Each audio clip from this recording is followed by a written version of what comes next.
Stef en bewenners van het Saleukhoes binden er van de morgen nog bot van wij.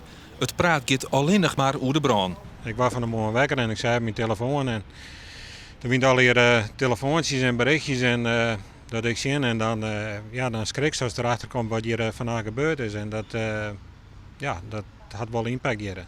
De brand breekt vannacht om 1:00 uit. De oorzaak bloot nog onduidelijk. De begeleider wordt wekker maken door een bewenner die het wat vreemds roept. Toen ben ik ziekje en dan kreeg ik wat koffine. En toen kwam dus van de bloemboutique eerst naar Justasse van het stiert in de brand.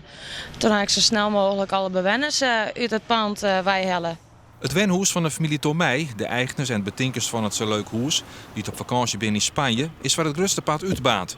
Maar de achterliggende appartementen binnen uit zijn wat reekskeer net ontaasten.